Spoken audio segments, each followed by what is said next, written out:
Hello, ladies and gentlemen, and welcome to How to Get Hired with me, Bill, the company's expert. And welcome. This is my weekly Q&A, and it's a Q&A specifically for anything related to careers. So job interviews, resumes, applications, cover letters, answering job interview questions, networking, alternate ways of getting jobs, anything in there, it's all fair game. I'm here to answer your questions. Shout out to all my members. Latest member is Gina Shin. So thank you, Gina. You're awesome. And all my Patreons. You guys are all awesome too. Everybody is awesome for showing support like that. That's very gratifying. And also for the people who are tuning in here, hopefully I am not too boring. I'm going to try my best to answer questions. And just to kick it off, I want to make a point. And I wrote down a couple of questions on Post-it notes that I received that I wanted to talk about. And a point that I want to make is that occasionally, just occasionally, on this channel, I will get recruiters that comment on my videos. And something I've noticed that they do often is they will start by saying, you know, I've been interviewing people for like X many years, and then they say something that may or may not be valid, intelligent, true. And, you know, there's a lot of good recruiters out there. There are some incredibly good recruiters out there. They exist. They're real. I've had the pleasure of working with a few of them, people that really, really know their stuff. However, unfortunately, I think, especially at the lower levels, you get a lot of bad recruiters. And I want to make the point that just because you've interviewed a lot of people does not necessarily mean that you know how to assess somebody correctly. Yeah, you've been through the motions a lot of times of doing it a certain way. However, whether that way is the correct way to do it or not is completely another matter. So I just want to put that out there. Anyway, the winner of the person who has the prestige of being the first person to get in the chat and say something is Pranav, if I'm saying that right. I'm sure I'm not. I make it a point to mispronounce everyone's name, usually out of ignorance, sometimes through incompetence, but I admit it, so it's okay. Pranav says, good evening, sir. Good evening, Pranav. Thank you for being here. You're awesome. If you have a question, get in the chat and let me know what it is, and I'll see if I can help you out. What else could we talk about here? Oh, by the way, if you haven't seen it already, this is the latest video on my channel. Check that out. 4 sample answers to the question, what is your weakness? I did a video a while ago. It's got over 1 million views on it about, you know, how you would answer that question. You know, how you would structure your answer and why. But recently I've been doing a few videos on giving examples of what that might actually look like, because some people find that helpful. And also, in the last couple of days, I did another short, a YouTube short. I've done, I think, 3 of them now. And they're very hokey, and I don't have a very good phone to be able to do them on. Usually they're done on a phone, as I understand. But if anyone knows a really good app to create YouTube shorts, let me know, because I'm not down with the latest technology with that stuff. I frankly don't care too much, but what it means is that I don't have something that's really, really convenient to use. So let me know if you have any suggestions. Anyway, let's get into the chat today. Today we have Michael, is that how you say that? Mikal says, hi, should I react and correct interviewers if they are pronouncing my name incorrectly during the interview? If so, how? Or should I just let it go? P.S. Thanks for all valuable videos.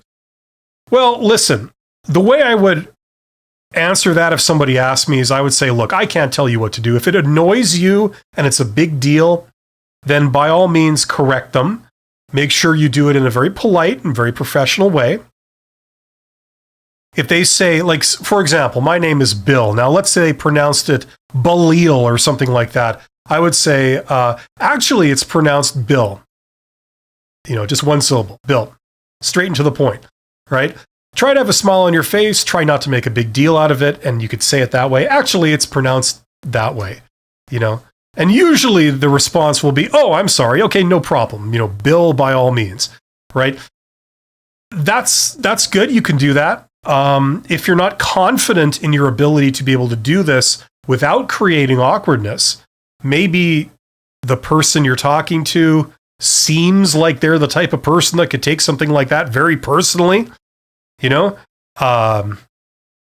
If you're comfortable ignoring it, you know, if you get a call back and then you got to deal with these people, you know, in an ongoing kind of way, then maybe it might make sense to correct them then. But, you know, if you think it might create awkwardness, I wouldn't worry about it if you're okay with that. But it really comes down to you and what you're comfortable with. There's absolutely nothing wrong with correcting somebody if they're mispronouncing your name. Just make sure you do it in a professional and non-threatening, malignant kind of way. That's all. But that's a great question. And you're absolutely welcome, Mitchell. I'm engaged as we speak in the process of mispronouncing your name. So feel free to practice that by correcting me any moment. Yes. There are 14 of you guys here. Thank you for being here. You're all awesome. Where I am in Canada, it is a statutory holiday today. Everybody's got the day off. But I'm here because in the United States, it is not a holiday. And I don't believe it's a holiday in most places around the world. So I figured I'd be here anyway. But yeah, get in the chat and ask me a question. You should see a chat box right next to my face if you're watching this on the desktop or on a tablet or something. And if you're on a mobile phone, as I would say, mobile phone, as our friends to the south say, the chat box will be below my face. So get in the chat and ask questions. Oh, I recognize Manhunt 800 says, what should be my do and don't if I've been approached for a job opening for a higher position from an NMC concern? Manav here again with, what should be my do and don't if I've been approached for a job? Do's and don'ts. Well, I mean, it depends how basic we're talking about here. I assume you know how to do a job interview. If it's a higher level position, what I would recommend, I mean, in no particular order, is show an interest. Don't get fooled into thinking like, oh, you know, because I'm so valuable, I don't want to come across as desperate. So showing enthusiasm is bad. No, show enthusiasm. Say thank you in a very professional way. And then when they communicate with you, you reply promptly and fully. Okay? Phone conversations are superior to email or messaging. Okay? You get real-time responses, and it's much more engaging. Okay? So if you can pick up a phone and call them rather than just sending emails back and forth, I would do that. I would respond with a phone call. And then if there was important information that was exchanged in the phone call, then you would follow up with an email in writing with the same information so it is documented. You know, that's how I would do it for something of that importance. I don't know what else I would go into apart from basic stuff, but that's how you would interact with them. You know, because one of the things that they especially look for as we go for higher and higher positions are people skills, right? And understanding protocol. I call it protocol. Some people call it etiquette, but protocol, how these professional exchanges, how they're formatted, basically. What's expected of you? What's the appropriate response?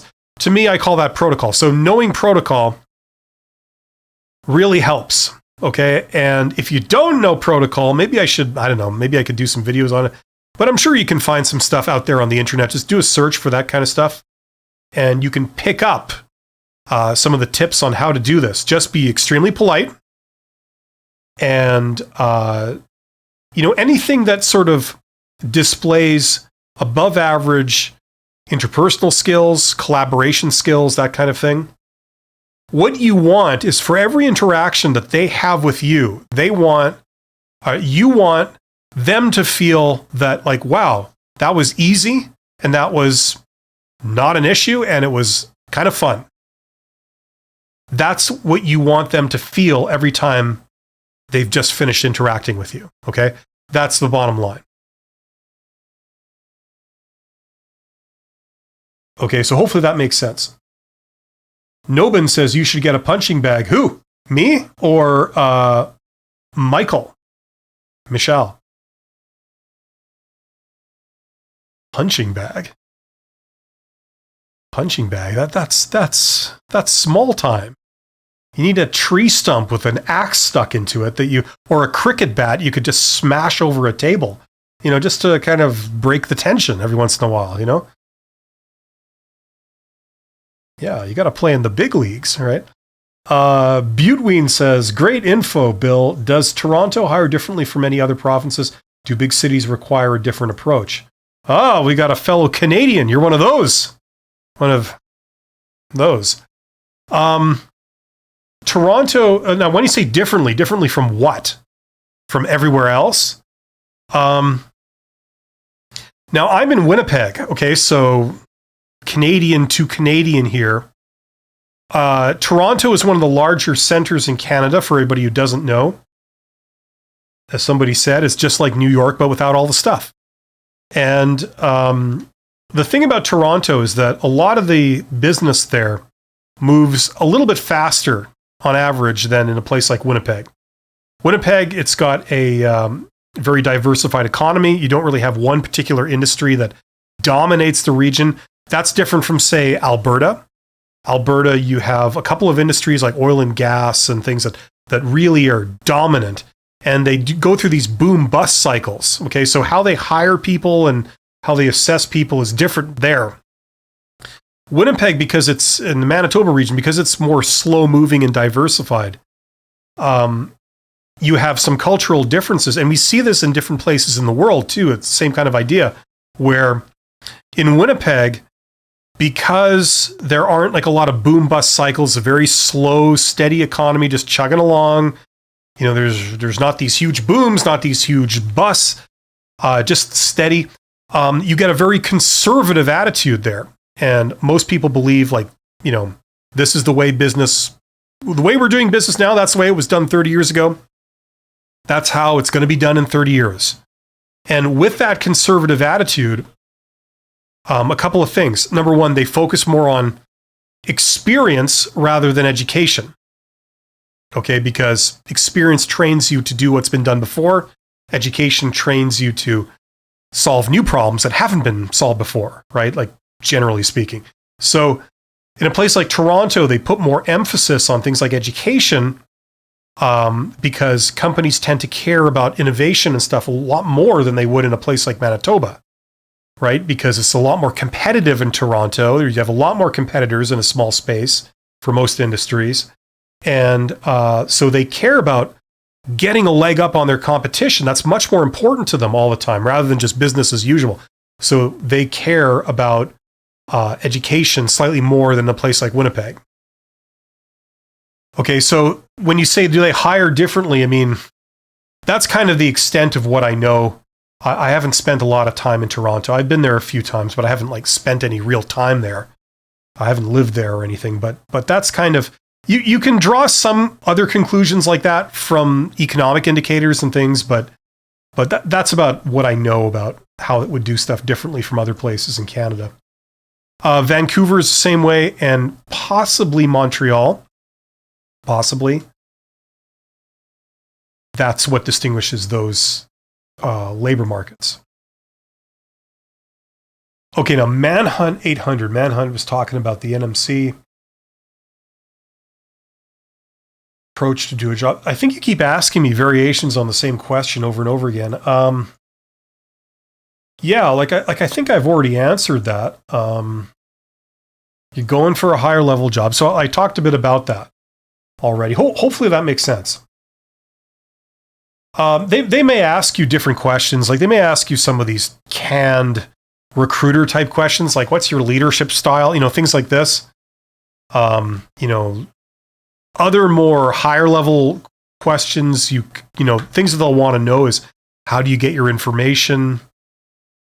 How do you align all your people to follow one unified vision? Things like this. So, maybe start thinking about answers to those if you're going for a C-level thing. Pranav says, I have interviewed for a PhD course. Okay. I have never given any interview. It's not job interview, but can you give me a few tips to stand out? Well, I've done a few videos on that, like standing out. I mean, everyone, excuse me, everybody always wants, it's one of those like questions that people do a lot of searches for. How do you stand out in an interview? Bottom line is you stand out by being the best qualified candidate. And beyond that, just being super likable and easy to deal with. I mean, if you got those things down, that's all you need to do. You don't have to make a big entrance. You don't have to make a really memorable impression, because those things don't matter in the vast majority of situations. I mean, like the example I think I've used before is saying, like, you want to be memorable, you want to stand out, show up drunk. That'll be memorable. That'll stand out. But will that get you hired? Of course not, right? So it's not about being the most memorable. It's about being the person that's most qualified. If you're qualified for the role and you can explain your value, you can, it's like a sales pitch for yourself. You're basically communicating your value. If you can do that really well, and then you're super likable, you're super easy to deal with, you know how to answer job interview questions, and you have done your preparations, so you've got like stories that illustrate your accomplishments and things like that, or how you've overcome challenges. You have all that stuff loaded into your head. You practice saying it in a very compact way. You've done all that kind of preparation, and you're super likable. That's all you need to do. That's what gets you the job. Okay? So don't worry about trying to do other things beyond that, like being more memorable. That stuff honestly doesn't matter.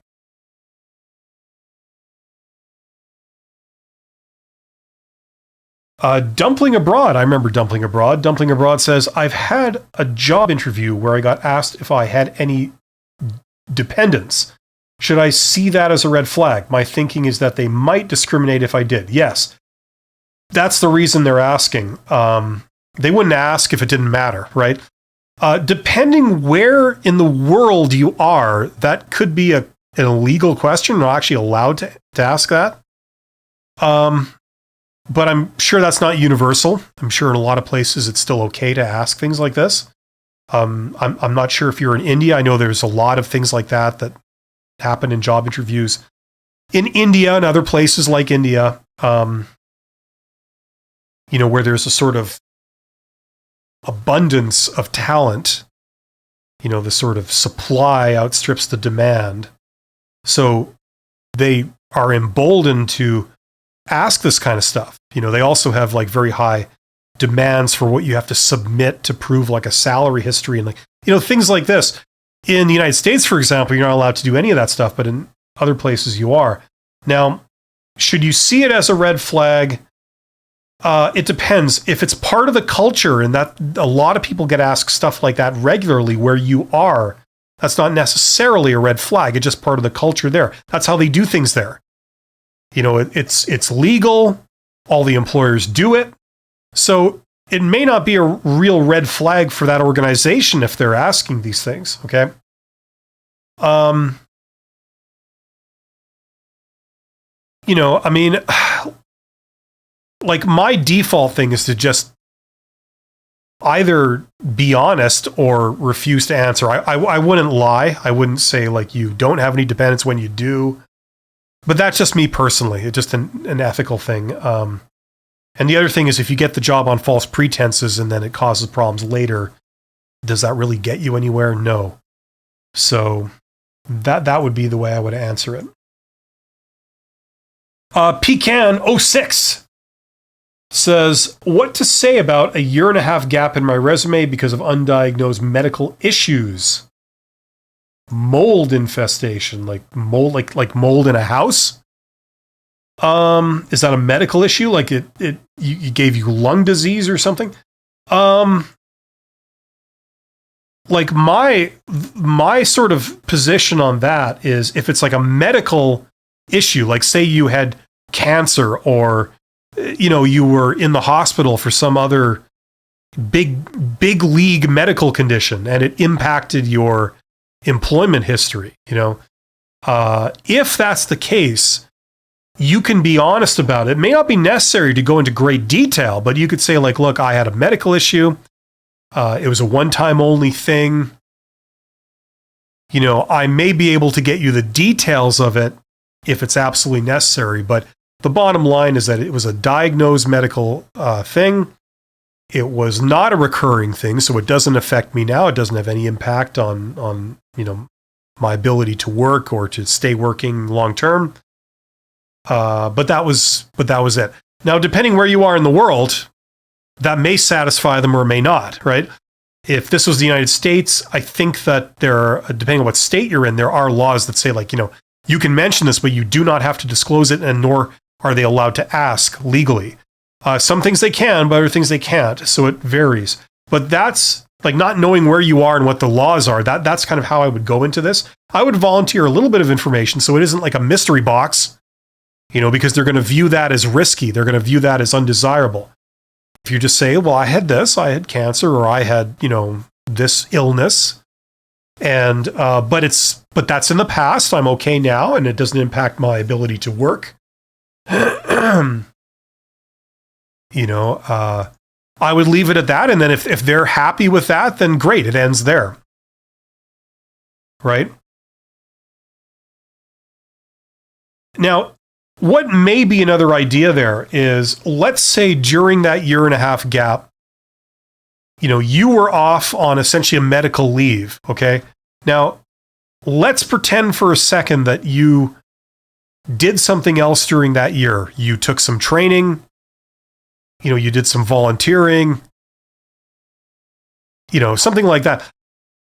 If possible, depending on your situation, you can maybe talk about that. Say, well, I took some time off and I got some training on my industry, and, I took a couple of courses, and then I decided, or now I've decided, time is right to re-enter the workforce, and now that I've enhanced my skill set, and it's great updating my skills and stuff, and I feel I can contribute more, something like that. If they're satisfied with that, and what you're saying is legitimate, you did take a couple of courses, maybe it didn't take 1.5 years, but you did take a couple of online courses and it enhanced your skills. So, there's nothing there that's technically inaccurate. You are technically correct about that.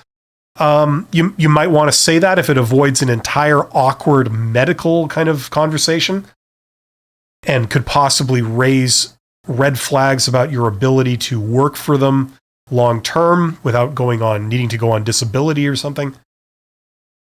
You might look into that if that's a possibility for you. Hopefully that helps. Beamcore says, I'm looking into working abroad in the near future. What tips could you give me with help to interview process abroad? I prefer much more specific questions. Just saying, like, what tips do you have for this general thing? It's like, that makes every question very, very long.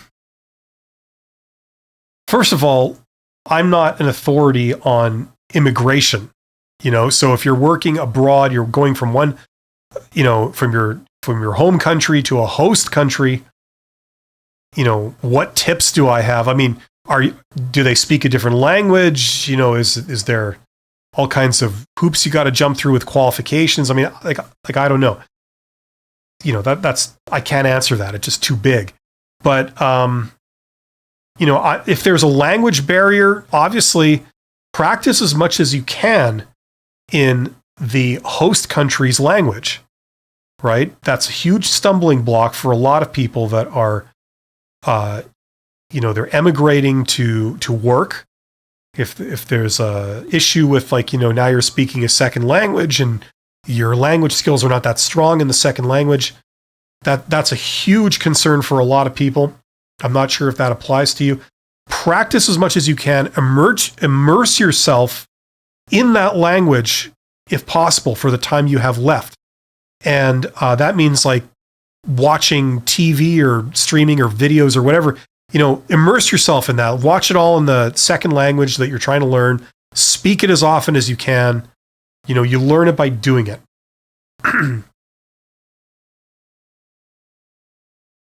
Hello, Alphonse. And Dumpling Abroad says, yay to you, remember me. I'm based in Scotland. I wanted to say something in Scottish for a moment. I couldn't think of anything good to say. Do not be so daft flat, I don't know. I'm based in Scotland and said I didn't, which is true, but thank you for the answer. Okay. Okay. Well, good. Remember, always eat more haggis and jump around in a skirt. Toss a telephone pole and, go hunting for deer. I've climbed a lot of the Munros, all the ones over 4,000 feet, like years ago when I had washboard abs and I was about 200 pounds lighter. But, but very cold and wet. Fort William was nice. And I have good memories of doing the Cairngorms. So, right on. I didn't know that, Dumpling Abroad. I didn't know you were Scottish. If you should have told me right off the bat. But best of luck to you. You're welcome, Pecan. Shining Star says, how to deal with age requirement. For example, if the recruiter says that the age requirement for an executive flight attendant is 30 and I'm 33. Oh, you mean you have to be younger than 30?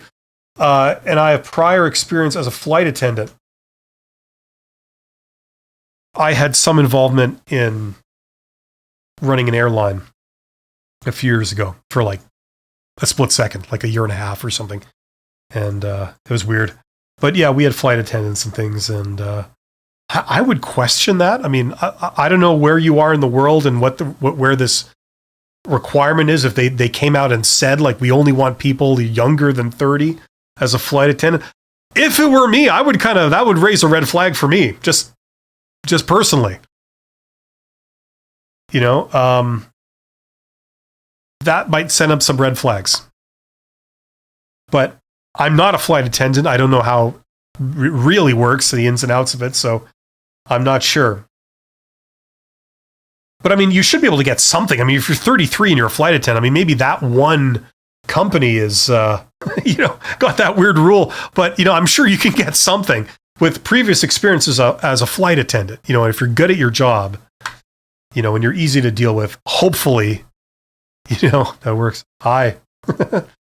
So I don't know what to say, Shining Star. I mean, hopefully, if you only have this one opportunity, I don't know how to handle that, I'll admit. Hopefully you can find something else. Hopefully you can get other options, okay, that don't all have this weird age requirement.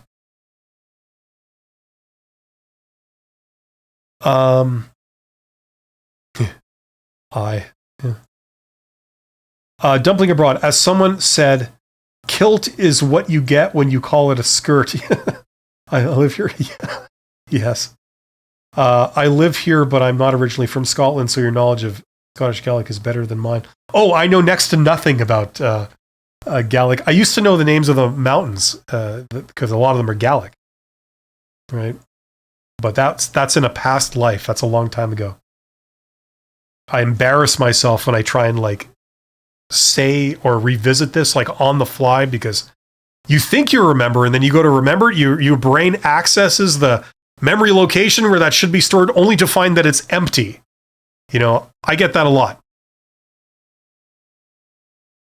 And I think that's normal as we get older. But all the more power to you, Dumpling Abroad. Thanks for being here, and thanks for asking some intelligent questions. There are 22 of you guys here. 22. So if you have any questions, I think I'm all caught up with the questions. So if you have any, get in the chat, ask the questions.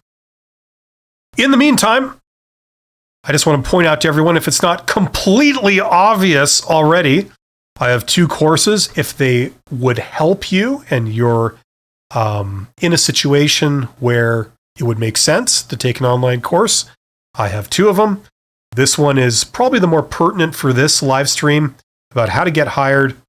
It talks about the entire process from beginning to end, all my recommendations for applying for a job through conventional channels, applying with resumes, and that sort of thing, job applications, how to answer job interview questions, all that stuff. It also talks about how to apply for jobs indirectly, getting jobs on the hidden job market, using networking as a tool to unlock the hidden job market. 80% of the jobs that are out there are some high number. It's approximately 80%. It might be more. But they are not actually posted publicly. They exist. They're filled without the job having to be posted publicly, because that is something that businesses want to do. It is a lot cheaper to just post the job or to just fill it with a candidate that you already have lined up than having no candidate lined up, and then you have to pay an HR department internally or an HR firm externally to write a job description, post it publicly, promote it, and then you're getting candidates that are strangers. So they're higher risk candidates because you don't know who you're getting, really. Then you have to invest in background checks. You got to do more rounds of interviews. You got to get, other people involved. You've got to sit in the meetings. That's very, very labor intensive. So if you can avoid all of that, not only can you fill the positions faster, you can fill them with better quality candidates, and you can fill them with less riskier candidates by filling those positions through essentially contacts of yours. If you or someone in your organization can personally recommend someone for the role, someone that they're putting their reputation on the line for and saying, this person's good, you should try them out. That's the way to go. That's the way most jobs are filled. So that's called the hidden job market. And I don't understand why, but there's some stigma around it. I asked in the polls, I asked a poll question. I publish a poll question every day. Have you heard of the hidden job market? Is it a thing? Is it not real, in your opinion? Is it a scam, in your opinion? Is it only for the elite, in your opinion? Most people said, no, it's real. And that was great, because a lot of the comments I get are people that think it's some kind of conspiracy or it doesn't exist, or I think it comes from ignorance. They don't know what it is, so they just assume it's some kind of scam or imaginary thing. It's not, I assure you. So anyway, if you're interested in that, if that's something you want to get into, I cover that in the Get Hired course from beginning to end. All the principles with templates of, what messages to send to people and things like this. If you're wanting to move up into higher level management positions as we go higher and higher, more of those positions are filled through the hidden job market. They're filled by having some kind of personal connection with the person, rather than hiring a complete stranger to be your director of marketing, for example. Okay. So anyway, if that's of any interest to you, no pressure. I have a course that's been helpful for a lot of people. Check it out. There's links in the description for both of these courses. The other one is learning business. You learn everything you would in a university MBA. The only catch is that it is complete self-study. I give you some videos to guide you through it, but you get the textbooks that I recommend that are used in places like Harvard's MBA program, and you read it yourself, and I guide you through it, and you pick up the knowledge, but for a tiny, tiny fraction of the price. But you don't have someone reading the books to you like you would in university. So if that's of any use to you, it's a solution for some people if they want to learn business, and they want to learn legitimate business. They don't want to just learn the pseudoscience that people pass off as business when you look at things like LinkedIn, you look at a lot of coffee table books, just somebody's personal opinion passed off as like a business principle. So there you go. Check those out if you're interested. Okay. We have some more questions. Where did I leave off? This is moving here. Alphonse says, looks like you skipped my question or did not show up on your end. Alphonse. I'm scrolling back, Alphonse, and I don't see any other post from you. So I'm not sure what happened. I know YouTube has some filters. I've put a couple of filters on for like expletives and things like this. So maybe it got caught up in that. I'm not sure. But I don't show any other questions from you. But if you can get it into the chat so it shows up, I'll be happy to answer. Juanco says, do you have any particular tip for my first time interview? Well, Juanco, apart from, watching YouTube videos or reading articles online, whatever, just to get, basic ideas of how you would answer standard job interview questions, go in there, do your best, okay? And the thing to know is that the decision on who to hire is based on, honestly, based on random chance more than any other factor, okay? So if you get hired, great. Like first time out of the gate, you get hired, wow, that's awesome. If you don't get hired, just remember, it's not a reflection on you. Don't take it to be some kind of rejection of your abilities and that you're no good or any of that, okay? It's simply a numbers game. It's exactly the same thing that people do in sales, where they'll they'll try and sell. They'll talk to, 100 people and 30 of them end up buying it. 70 don't. That's just the way it goes. It's not any kind of reflection on the product or on your sales ability. It's just, it didn't work out for 70 out of the 100, but 30 did, and that's all you need. Job interviews are like that too. They get so many applicants for each position that it usually takes you quite a few tries. That's typical to take quite a few attempts to get hired. And it's a matter of random probability.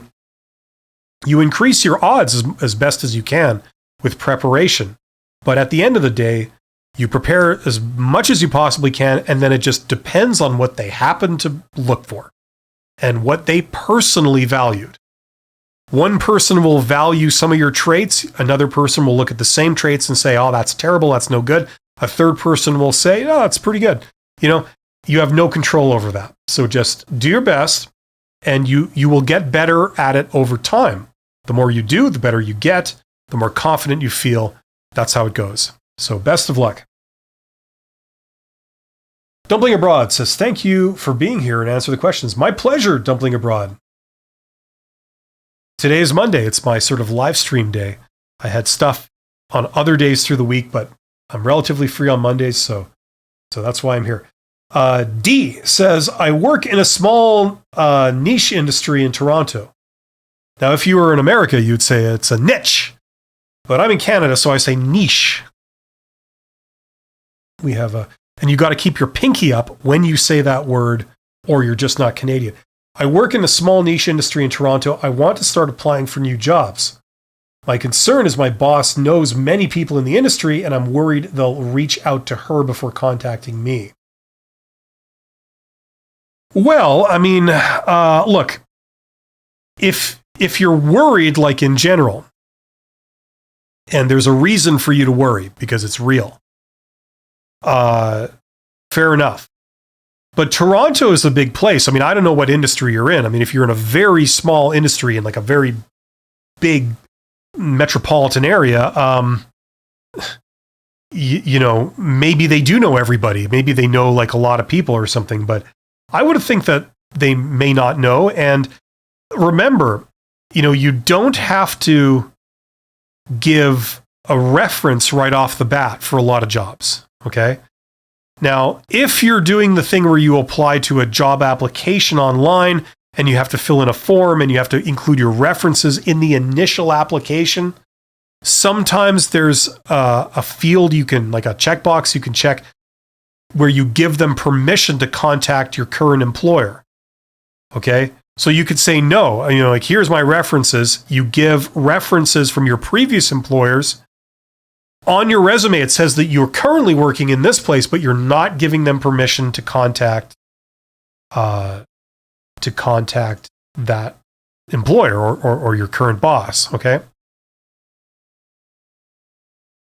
And I mean, listen, if you did all of that, okay, and some recruiter was still underhanded enough and unprofessional enough and stupid enough to pick up a phone, even though they weren't given your boss's contact information, they picked up the phone, they called your company, and they started asking general questions and saying, like, I got this employee here that's applied for a job here.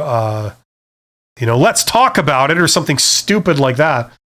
I suppose you could always deny it. I mean, hey, integrity is good, but I mean, if your job is on the line and because of somebody that's being completely unprofessional and unscrupulous, doing something that probably a 6-year-old would know not to do, I wouldn't judge you for that. You just deny it. Say, oh, maybe there's some misunderstanding. They reached out to me out of the blue, and I don't know what that's all about. And that was only yesterday or something. So, I mean, I don't know. But that shouldn't prevent you from trying to get a better job if that's what you want to do. Just this fear of like, oh no, somebody could know somebody else and it might get back to my boss, right? I mean, if that's based on something real, fair enough. But if it's just a sort of general anxiety, you might want to examine that and see if it's based on something important or not. Okay, where were we here? This kind of scrolled on me.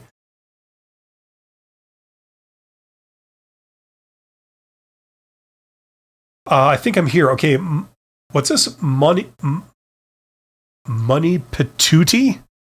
Money Patootie. Okay. How do you explain why you did not include in your application form the job you had for less than 3 months and you were let go from that job? How would they know about that if you didn't include it? The fact that you had a gap there?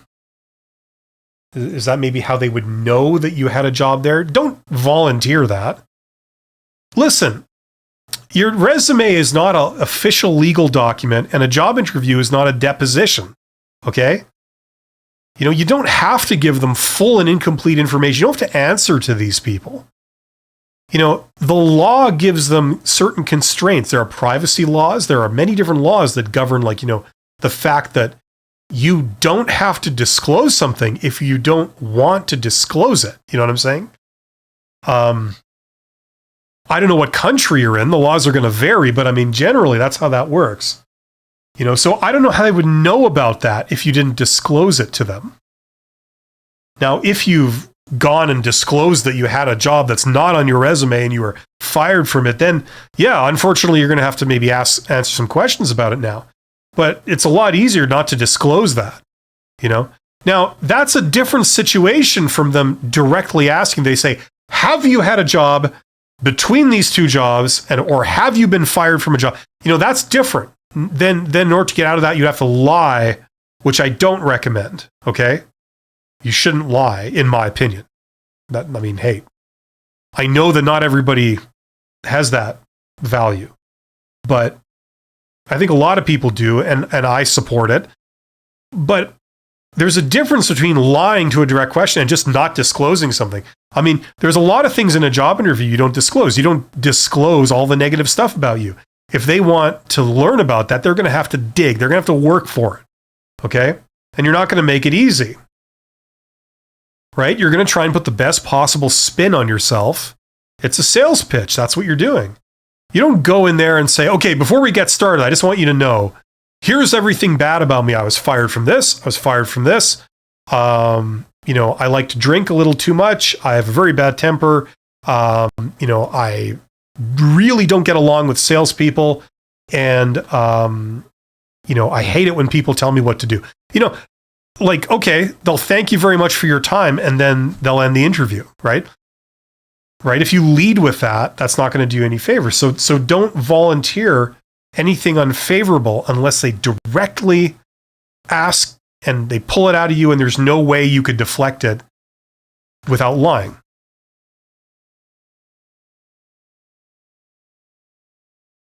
Okay? So if you've gotten yourself into this, now you're just going to have to answer. Put the best possible spin you can on it. For example, if If you were let go from a position, I would not volunteer that you were let go. I would just say that it ended, and you decided that it wasn't for you. And if they say, well, why was that? Why did that job come to an end? What happened? You say, well, you just say something like, the job I was hired for, the role that I was hired for, I was good at it and I was excited about it. However, that job soon morphed into an entirely different role that I was not interested in doing. And I wasn't and as a consequence, I wasn't particularly good at it because I just wasn't interested in doing that type of work. That was never my intention. I felt that they sort of misled me a little and they completely changed the role that I applied for in good faith. So because of that, I just walked away from it, something like that. I mean, I don't know how far you can bend it without lying, but something of that nature, if you have to wriggle out of this. That's what I would do.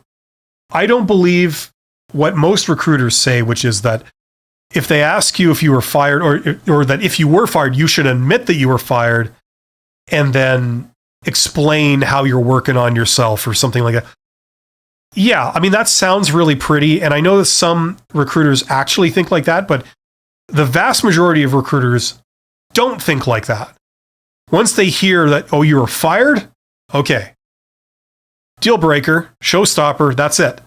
Because a lot of the principles that recruiters go on is based on past behavior predicts future behavior. That's why they ask behavioral-based questions. So if in the past you were fired, you did something that got you fired, or something led to your firing, they conclude, rightly or wrongly, that, oh, you'll do that again, right? That's how they think.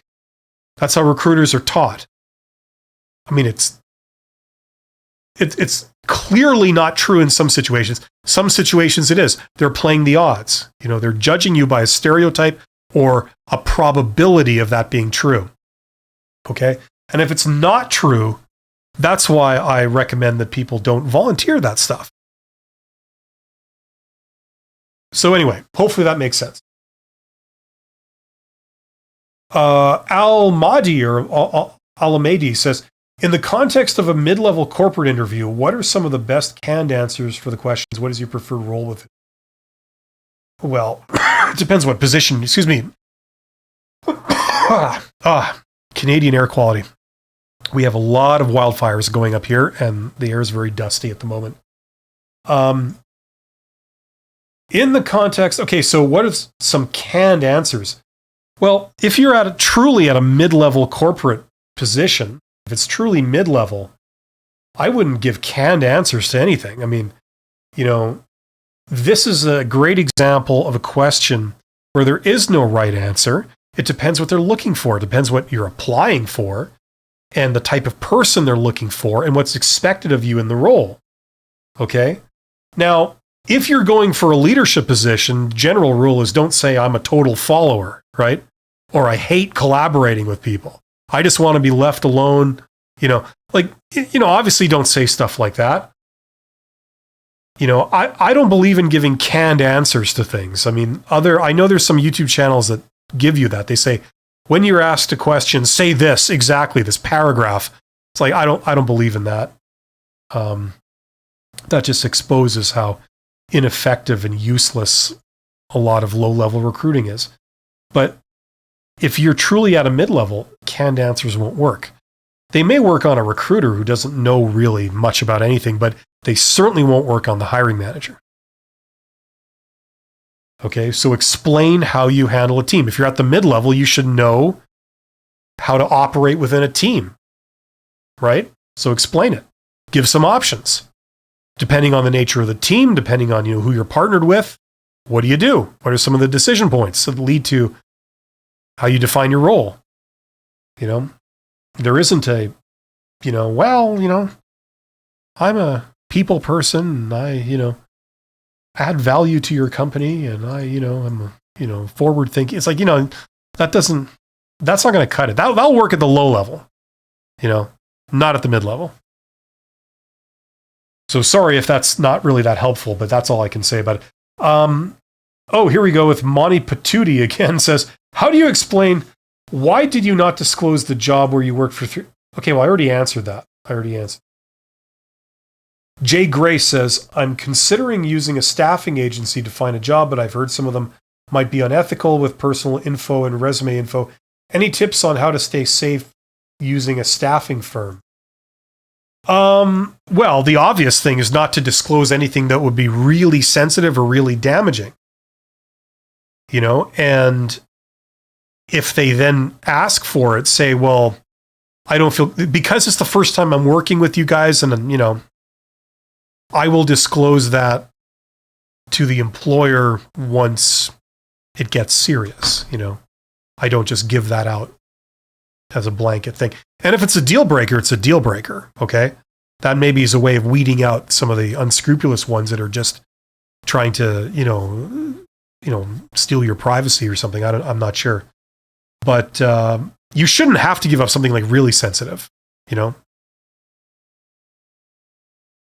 what I mean? Like, unless you're including things like contact information. I mean, your contact information,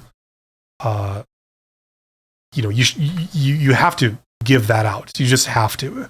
It comes with the territory. So assuming you're not talking about that, then that's how I would handle it. Oh, I'm really behind here. I'm going to try and answer these. Gerzon says, thank you for your useful information. You're absolutely welcome, Gerzon. Alphonse says, I recently had an introductory call for a senior role and was asked about expected salary through the job posting, though the job posting had a salary range. I found this a bit uncomfortable. Would this be a point of concern? It can be, but not necessarily. Depends who you're dealing with. If you're dealing with some idiot corporate recruiter, they could do stuff like that. They do stuff like that.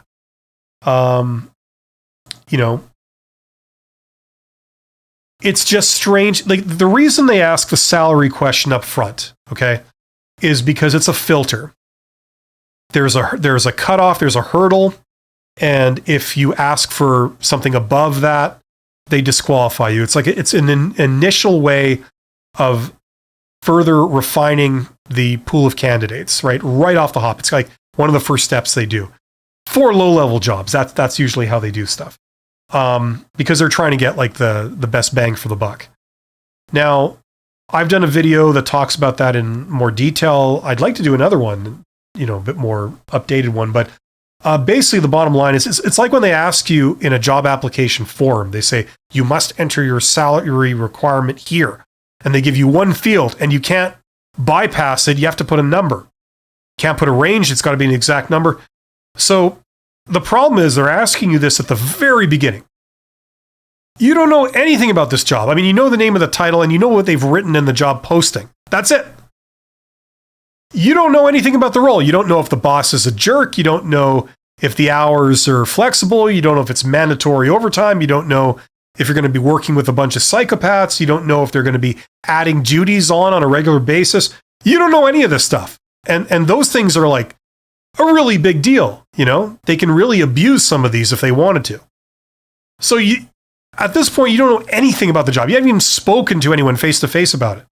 But yet they're demanding to know how much money you're going to need to make it worth your while. So it's an unanswerable question. So here's what you do. Okay.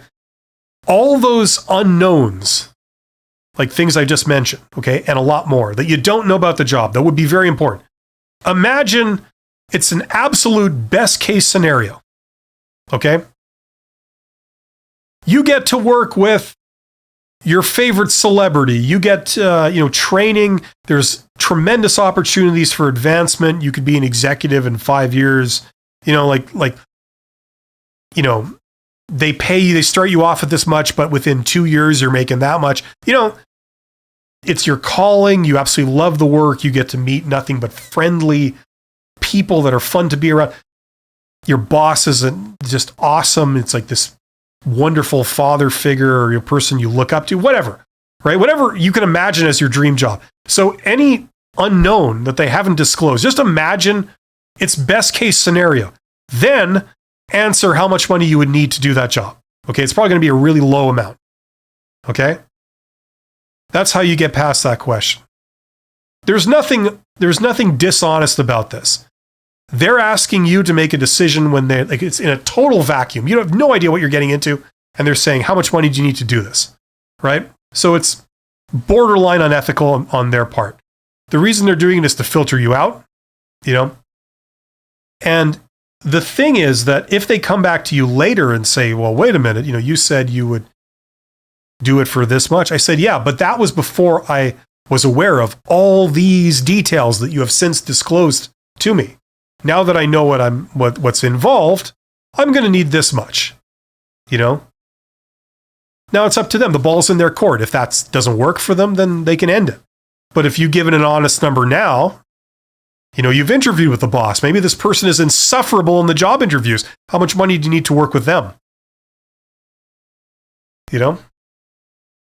So that's what I would say, how you handle that kind of situation. You're welcome, Juancho, saying it right. Buteween says, what percentage of the time does an employer look into past work history? It depends. There are some absolutely paranoid employers out there that, they maybe have a lot of negative goodwill out there. A lot of people hate their guts. There's a lot of ex-employees out there. There's a lot of dissatisfied customers out there. They are out to get that company. So these employers are very paranoid now, and they really want to vet every person that applies for a job because they're just paranoid. And they have a very, what's the word? They believe in the worst of humanity. They just assume everybody is unscrupulous and has got all kinds of skeletons in the closet and, malevolent intentions. There's some employers out there like that. I've come into contact with some of those in the past, and, they may do a lot of screening, which signals to you their thought processes and their attitudes towards people. Others do very minimal. They might check a couple of references that you give them, and they're fine. We see all kinds. Okay, we see all kinds out there. Some industries are better than others, but we see all kinds. D says, thank you for your advice. I have a good relationship with my boss. I want to branch out, need growth and change. Yeah. And that's, you are not alone in that. That's a very typical thing. Standard. Absolutely normal to do that and nothing to be ashamed of. So, all the more power to you. And I hope it works out. And Buteween, I remember you from a previous chat. We Solution says, hi, thank you so much for hosting. Currently, I am working as a software engineer. How do I handle when being refused a pay rise by my boss, even when I do a job for several people? Thank you.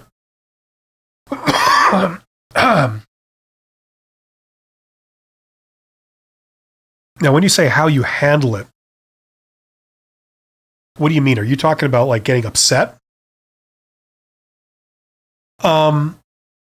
You signed a contract that said you agreed to do a certain work for a certain compensation, right?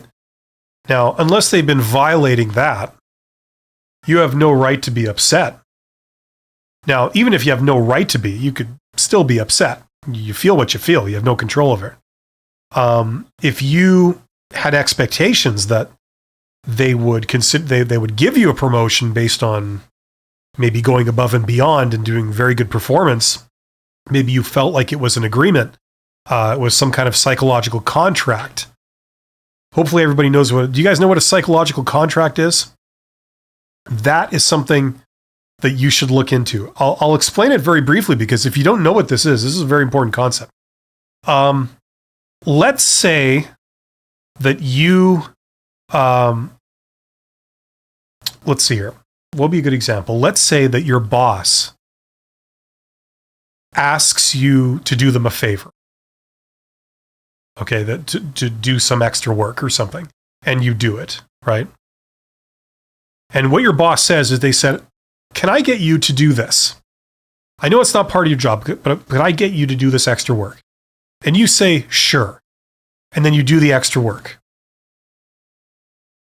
And then a week later, you come to your boss and you say, would you be able to maybe give me this extra privilege, or like you're asking for something in return. Would you maybe be able to give me, the parking space closest to the door? Would that be okay? And the boss says, no, sorry. Now, how would you feel in that situation? You might feel angry, right? You might say like, well, what the hell? Like I did you a favor. Now I'm asking for some little thing. It's like, and you can't do it for me? Now, why are you upset? Did the boss promise you? Did the boss say, can I get you to do this extra work? And if you do, I will give you this.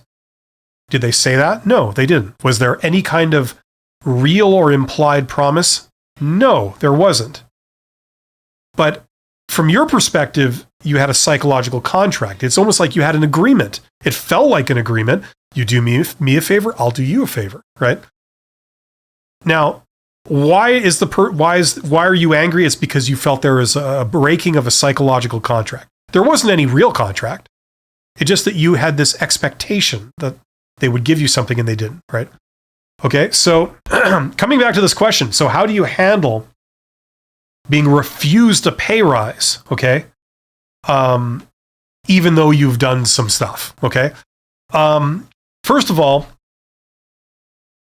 there's how you feel, and then there's what the facts are, okay? Both are important.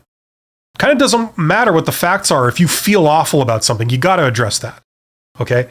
If you feel you should be getting paid more or whatever, you are well within your rights to get another alternative. You say, fine, I'm not loyal to this company anymore. I'm going to start looking for other jobs.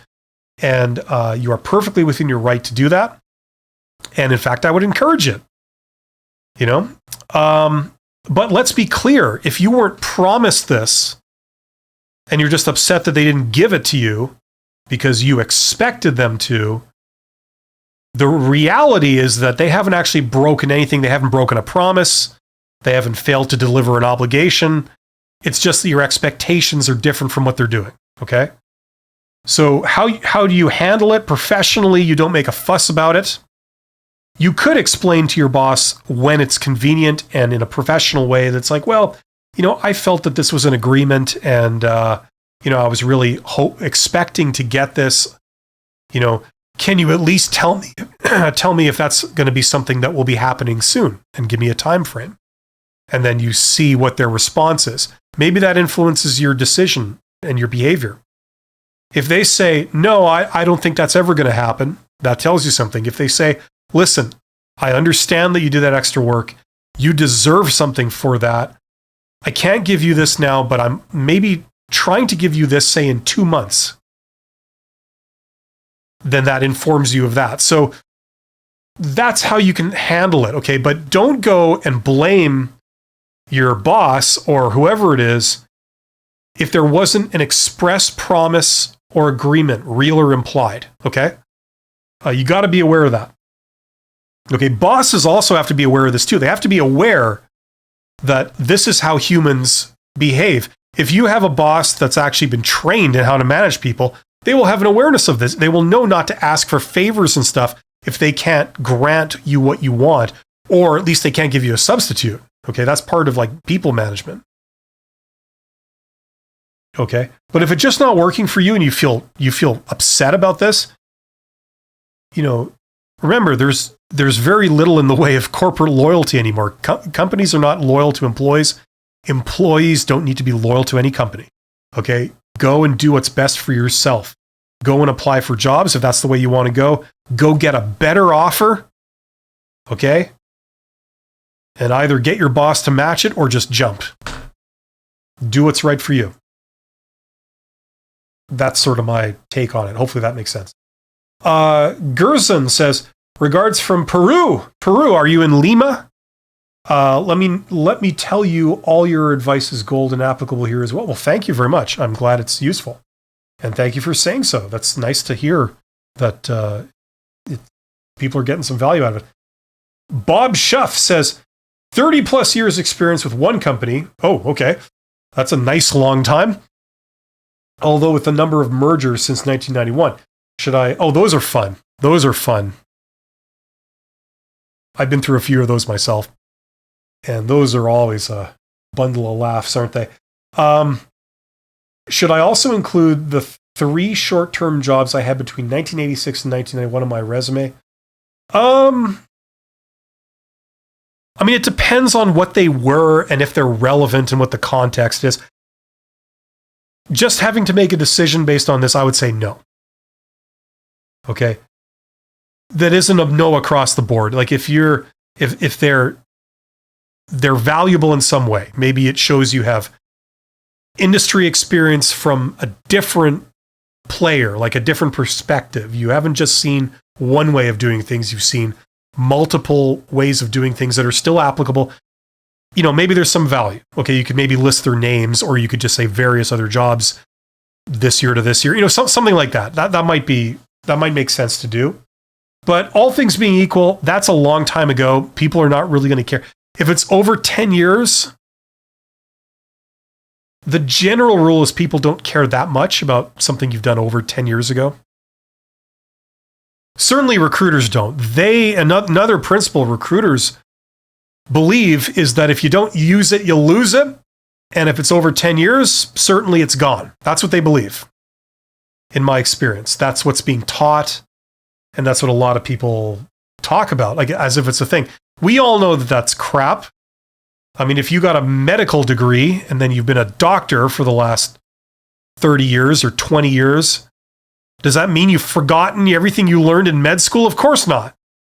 You know, but that's how some recruiters think. And probably some hiring managers too. So just be aware of that. Juancho says, my problem is that this is going to be my first job, so I have no experience. Created the portfolio so I can demonstrate my skills. Still, I wonder for questions about my experience. That's a common question. Getting a job with no experience. My answer to that is that, what the hell are you talking about? You have experience, okay? You've been to school, right? You have experience following instructions. You have experience meeting deadlines. You have experience having to obey rules and conform to guidelines. You have experience meeting a certain quality standard, having a certain work ethic, having to be punctual in when you do work, when you show up. You have experience possibly presenting. You have experience writing. You have experience getting feedback and seeking out feedback on your performance, and then incorporating that feedback in the future so that your performance improves, okay?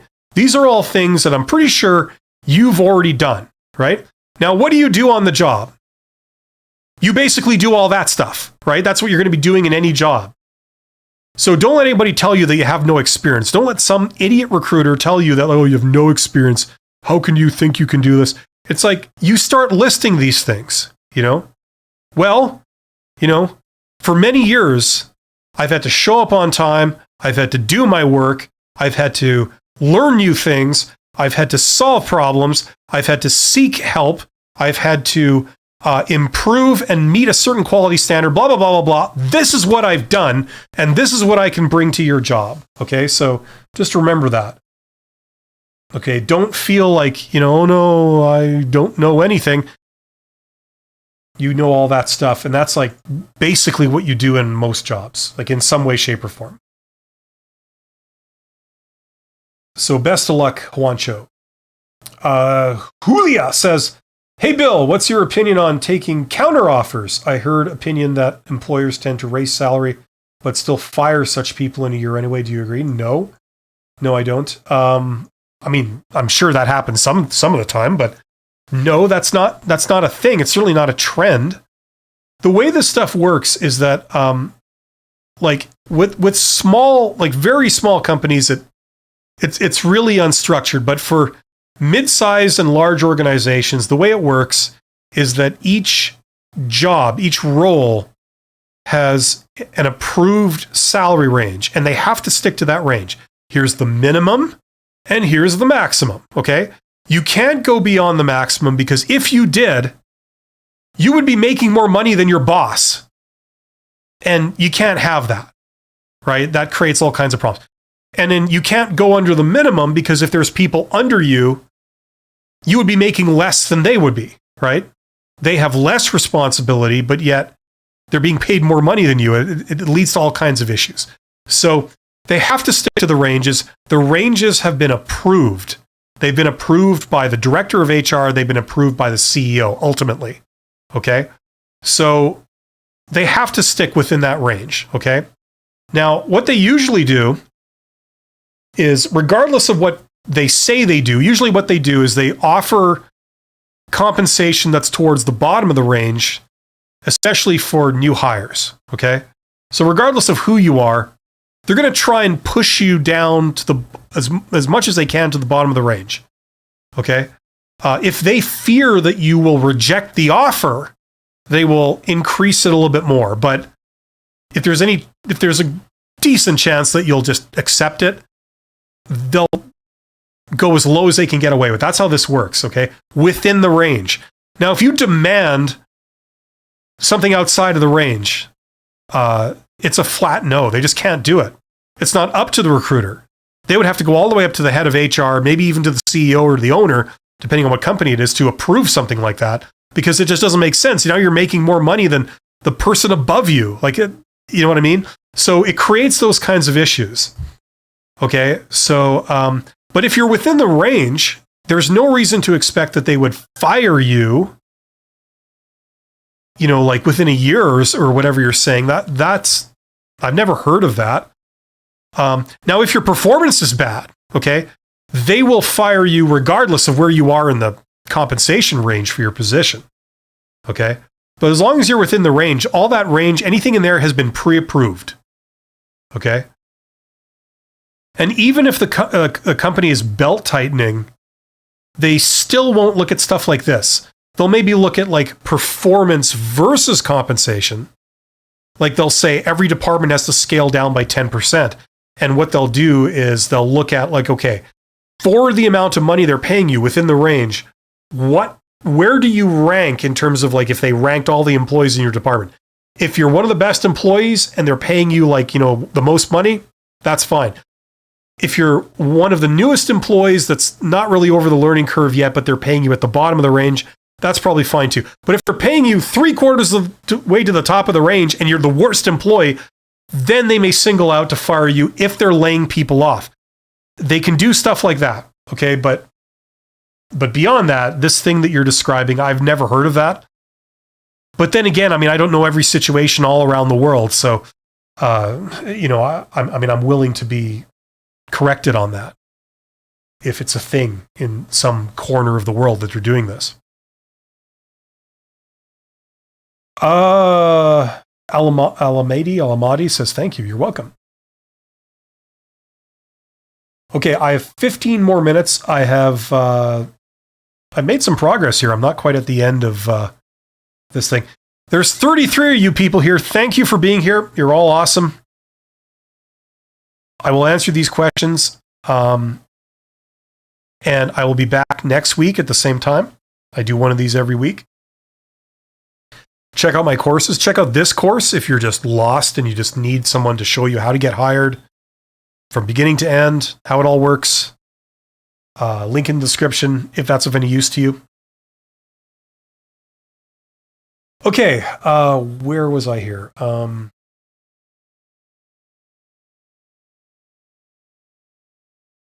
So yeah, take counter offers. Like counter offers are fine. Like they make you an offer, you make a counter offer where you negotiate with them. You say like, look, this is good, this is good, this is good, this is good, but I need you to change this, I need you to change that.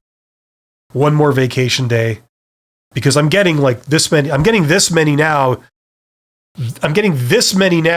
They're offering this many. So let's just bump it up to here. That's what's reasonable to me. That can help me justify leaving. And then, you know, same with salary, just cross out the number and give me like, you know, like 5% more, something like that. And then we got a deal. I can start whenever you want. Everything else is fine. You know, but they counter and say, well, we'll meet you halfway on the salary, but we can't budge on the vacation. You know, that kind of thing. Is that what you're talking about? Yeah, take it. There's nothing wrong with that. That's a process that a lot of people do. Most candidates do that. Bach says, I have 2 internships in Vietnam and the companies are not easy to find information about. Is there any situation that it could be a problem? Oh, I'm sure it could be a problem. I don't know if it will be or not. I mean, that's kind of outside the scope of what I can answer for you. I mean, safety is number one. Privacy is up there. It's also important. You know what I mean? Just take care, Don't risk a huge amount if you can avoid it. If they do demand unreasonable things, that is definitely a red flag. You should really stop and think about what you're doing. If you have to risk a ton, you have to give up all kinds of important things to you to do this, and you're not sure about it. That certainly warrants some thought and maybe some reassurances at this stage. So, yeah.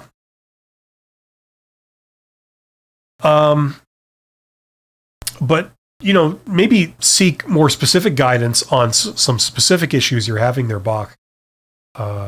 Maybe some people in your home country or the host country in Vietnam that are more familiar. They can give you references. They can share their experiences about these entities and tell you, something you can do generally is you can find former employees on LinkedIn, people that did work with that entity, that company or school or whatever it is, and you could sit down with them and see what they say. If they say, hey, you got to steer clear of these people, they're criminals, that's one thing. If they say no, it's above board, they just keep a low profile, that's something else. You get several opinions. You can do stuff like that, so that might help.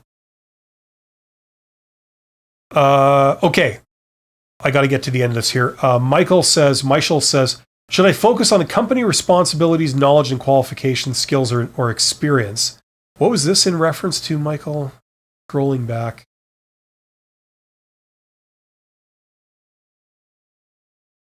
I talked with you about something like an hour ago. I don't remember what it was. Here we go. Should I react? Okay, that was a mispronunciation of a name. Was there something after that? I don't think so. Was there? Oh, I'm going bug-eyed from looking at this scrolling thing. Okay, so should I focus on company responsibilities, knowledge and qualifications, skills, or experience? I don't know what you mean. I mean, depends what the situation is, Michael. I mean, maybe are they asking you about any one of those, or that's too general. I can't really answer that.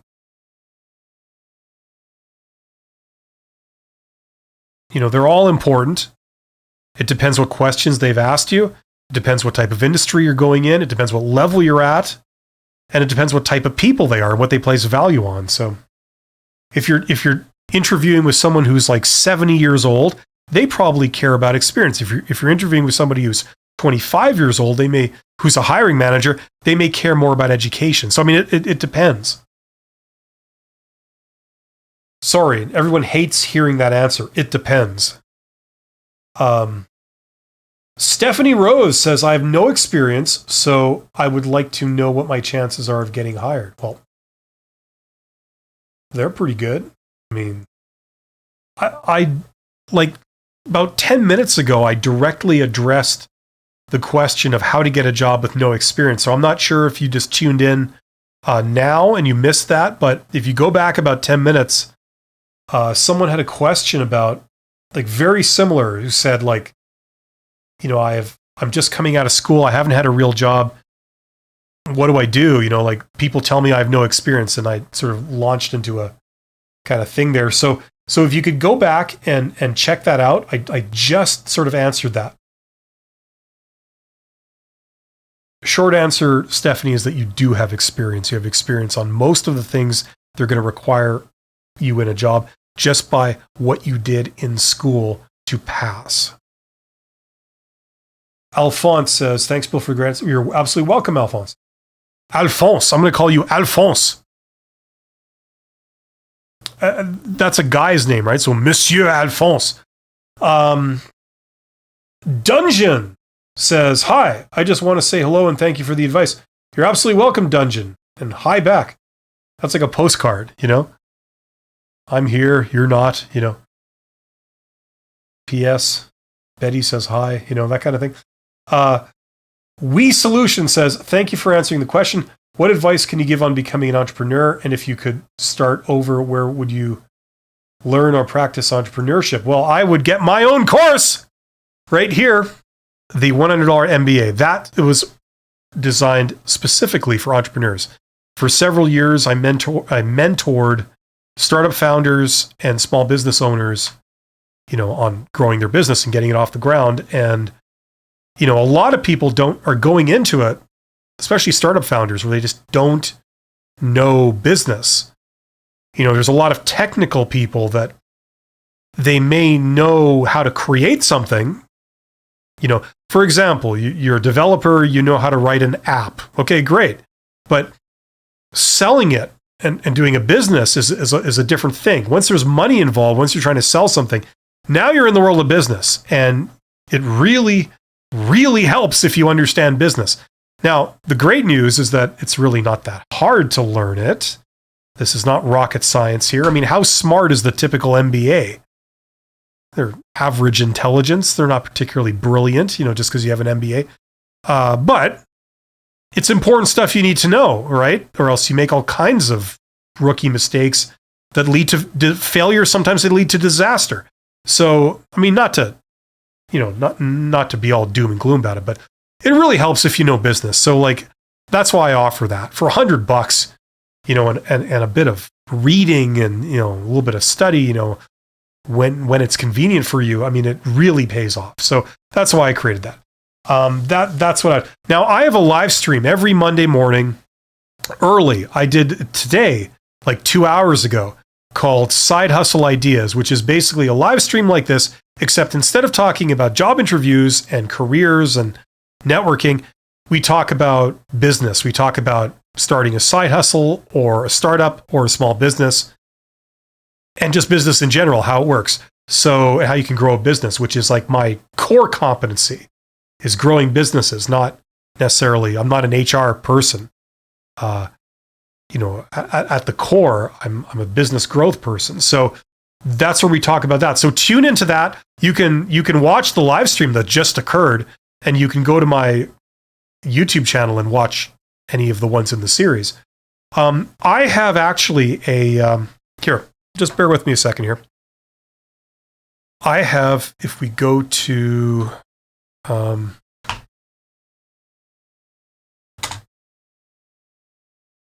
if we go to my channel, I will show you. I've created, what do you call it? A mini series, 5 live streams, 5 episodes in a live stream.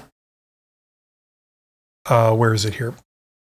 If you go to playlists, it's called Beyond Employment right here, Beyond Employment. And it's not the most hard-hitting, action-packed thing ever. It's sort of like this, but, this is my definitive sort of thing on starting a business, being an entrepreneur, and that sort of thing. So if you have the patience to watch it, that's kind of all my best recommendations from beginning to end on how to start a business and how to succeed in business. So I would check that out. It's perfectly free. You can just go and watch it. And that's what I'd recommend.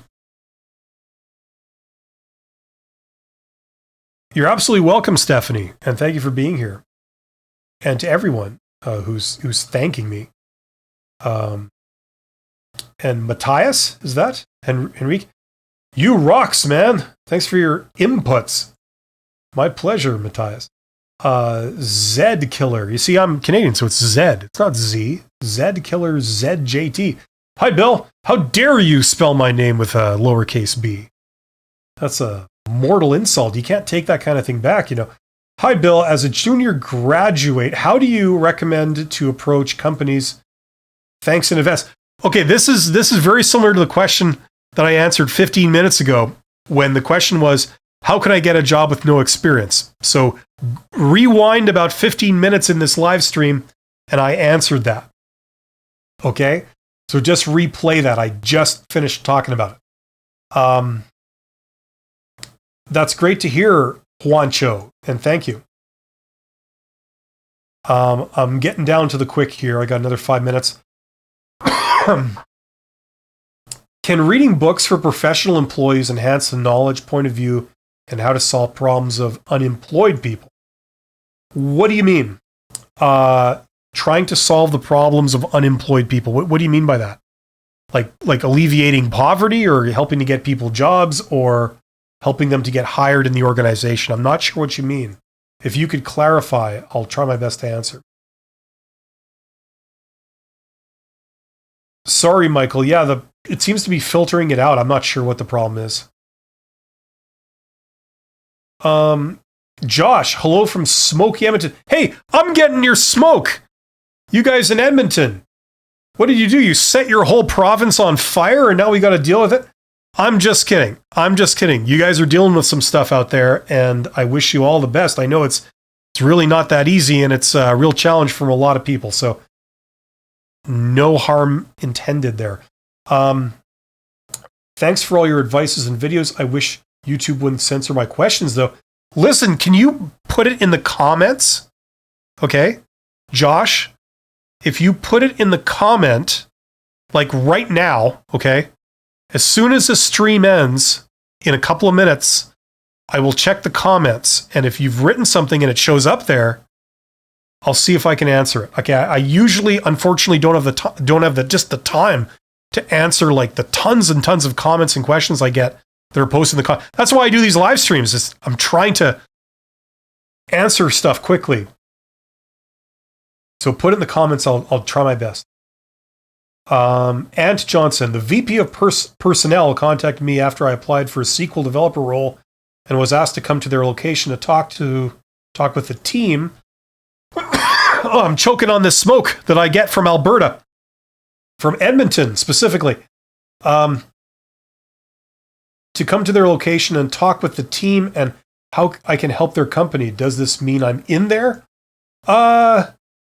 Well, sometimes that might mean that, but I don't know. I get the vibe that's not really a thing. You're not in there until you've signed an offer letter. Okay, if they haven't given you an offer letter, you're not in. Now, what I suspect this is another test. Okay, can you present? Can you do public speaking? Can you communicate to a team? Are you confident enough? Can you represent your organization professionally? Can you conduct yourself in a professional and appropriate way in public? I would suspect that maybe they're testing you on those points. Okay. And also the content of what you're saying. Do you know your stuff? Okay. So if I didn't know anything else, all things being equal, I suspect that's what this is. Regardless of whether it is or not, do your best. Take it seriously. If this is a job you want, don't skimp on preparing for this. Do your best, take it seriously, and don't just wing it. And it should go better for you. Ann Johnson, I know I have to perform, but that's high interest, right? Yeah, it is. It's when you say high interest, that's like high stakes. Well, I don't know. Oh, you mean that they're interested in you, like you're one of the real contenders, the finalists? Possibly. I would not blame someone who arrived at that conclusion, but it's far from a sure thing. So, for all you know, they're doing this for every candidate. That also is a possibility. I wouldn't have thought so, but you never know. So, listen, you'll never know how interested they are. You'll never know their thought process. That's a thing I say repeatedly. Just do your best. And if it leads to something, great. But, all you can do, the only thing you have control over is how much you prepare for it. So prepare and do your best. And beyond that, you have no control over it. If you keep pursuing opportunities like this and you keep doing your best, very soon something will work out. Okay? So that's all you can do. You're welcome, We Solution. Absolutely welcome. And thank you for being here.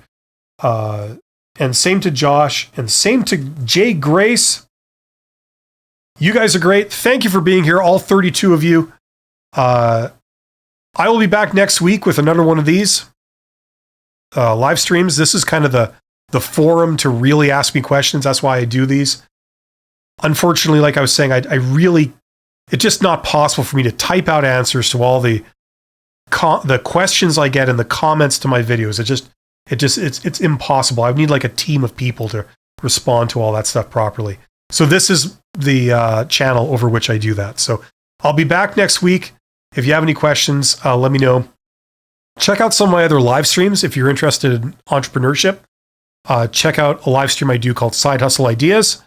If you're interested in just general sort of business, I do another live stream called Poll Review. I don't know how much longer I'm going to be doing that because of the 3 live streams I do, that's the one that gets the least amount of viewers. But it's where I review the polls that I put out that you guys vote on, and we discuss some of the concepts involved in those. So there you go. Anyway, you guys are awesome. I'm going to go get a drink and clear my throat of this smog that I've got directly from Edmonton. And I will see you guys next week. I wish you all the best and every success. Take care.